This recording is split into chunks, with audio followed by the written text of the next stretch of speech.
In the universe of pork roast dishes around the world, babi guling from Bali for sure feels unique.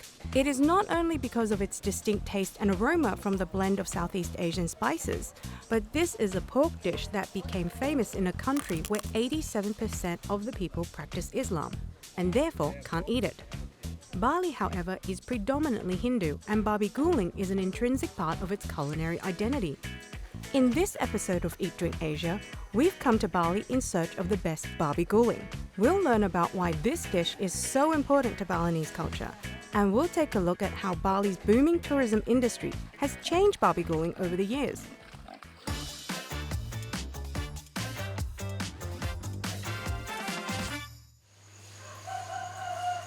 There is no better place to start our journey than at Warung Ibu Oka in Ubud. The late celebrity chef Anthony Bourdain once ate here and proclaimed the dish the best pig he had ever tasted. It's 5 a.m., but the fires are already roaring here at Ibu Oka in Ubud. It's one of the most famous places for babi guling. They've already started this at 5 a.m. because this pig takes 5 hours to prepare. We only see 2 here right now, but in peak season, they make up to 10 to 14. Babi guling in Bahasa Indonesia literally means rolling pig. The pig is thoroughly marinated with a spice blend consisting of turmeric, lemongrass, galangal, and a lot more. Then it is slowly roasted over the flames. Each pig must be manually tended to by a chef for 5 to 6 hours straight.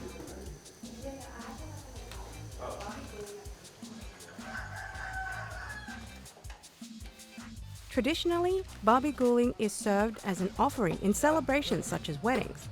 Babi guling is also often the centerpiece in religious ceremonies in Bali. And here at Ibu Oka, the pig is always first offered to the deities after cooking. Only after that will the lunch service begin. Sebelum saya ada warung itu udah saya jual sama mertua, jualan saya juga di dalam pasar Umbo dulu. Sebenarnya udah ada Balai Banjar berdiri, makanya disuruh sama Cokodo-Pudo pindah ke sana karena Balai Banjar nggak ada yang nempatin. Karena Cokodo-Pudo itu banyak dia punya teman tamu-tamu. Itu makanya saya disuruh pindah supaya tamunya jangan bingung mencari babi guling, makanya taruh di Balai Banjar Ibu Oka di sisi Ibu Oka 1 tuh. Cuma Ibu Oka aja ada yang 1 di Ubud dulu. Now you can find babi guling at countless eateries around Bali, but Ibu Oka remains the mecca of babi guling for tourists and foodies.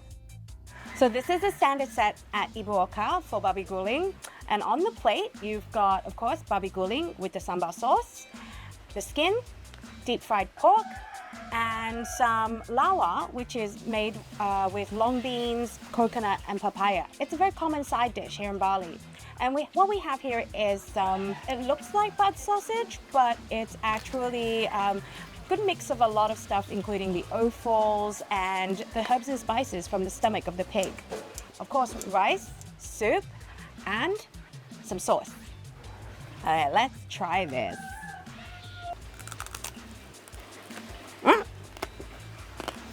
The flavors here are a lot more flavorful, a lot punchier than your standard Hong Kong suckling pig.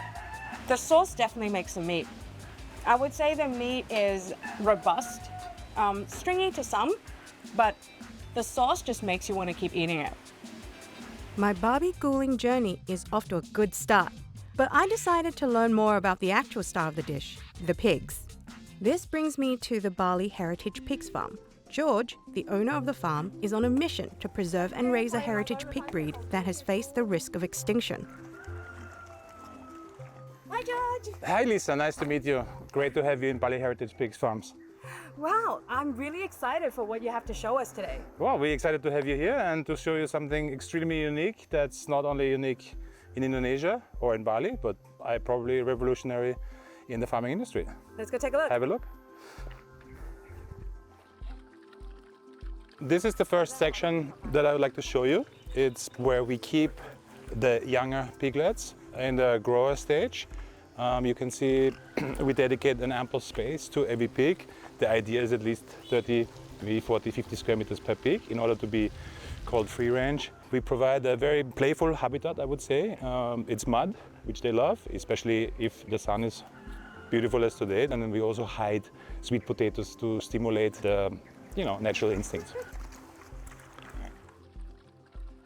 I want to show you now a really beautiful specimen, a really beautiful example for a Balinese pig.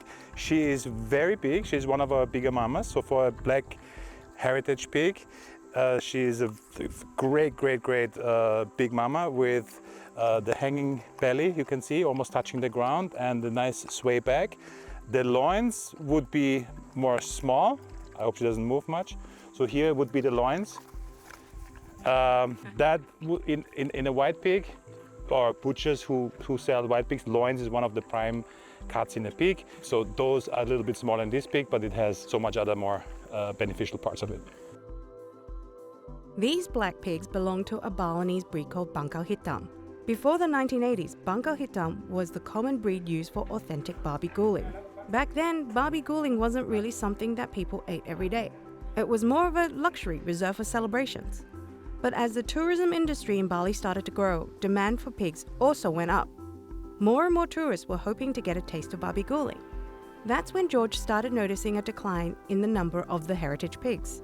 In 2009, there were over 280,000 Balinese pigs on the island. But by 2021, the number dropped almost 60% to just 110,000. Tell me, why did these pigs start facing extinction? It's an economic issue. It takes double the time, twice the care, twice the money, and in a country where tourism, or especially in Bali, where tourism is such a driving economic factor, consumers needed more meat, bigger, faster. The farmers just simply introduced other pigs from outside the country, landrace from Dutch. They were Dutch colony for a long time, and other pigs like Durok was introduced in order to give more meat faster in order to feed the tourism industry. And therefore, these smaller pigs, who are much more delicate in meat and in meat structure and in flavor, became a victim of flourishing economy and tourism. How long does it take to raise one of your pigs compared to a commercial one? The black pigs traditionally grow much slower on organic food. You can probably nuke them with chemical and steroids. With non-steroid organic food, it takes 1.5 years to grow this one, and maybe 8 to 9 months to grow a white pig. So it's really literally half the time. But it's also much less quality in the meat. George's mission is not only to preserve the pigs, but also to educate local farmers about the importance of organic and sustainable farming. This fast pace that we need to get richer, faster on, and giving up quality for that matter is something that really disturbed me at one point. And so you can go slower and honest, and in a way that is done by our grandparents, and combining the need of honest quality and what the people can actually do really gave birth to this venture here. Originally from Vienna, George is married to a local Hindu priest. He followed in his wife's footsteps and became a Hindu priest himself.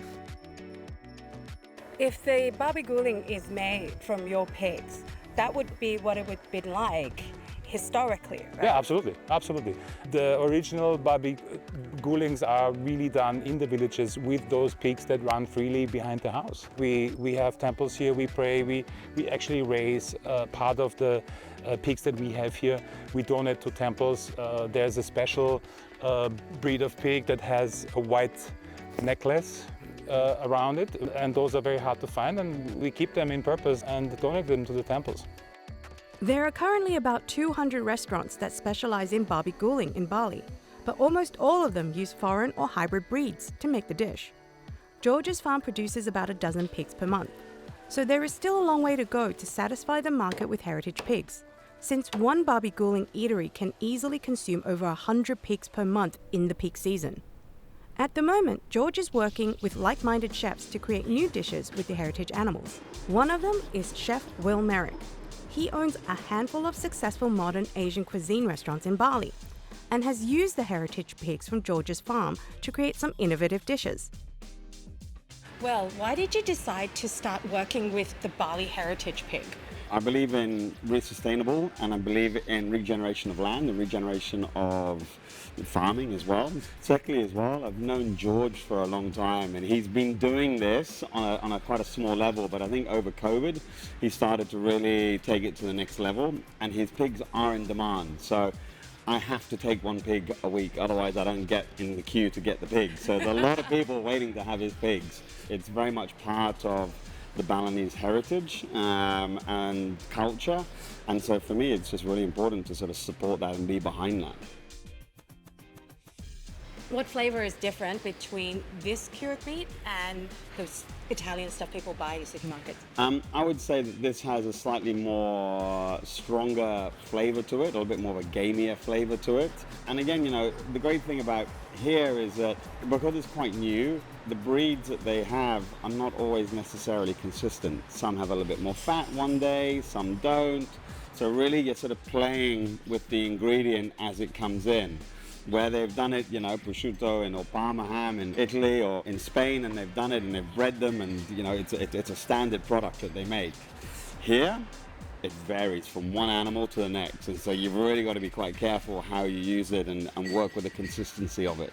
What flavors should people be tasting for when they come to eat the heritage pig dish?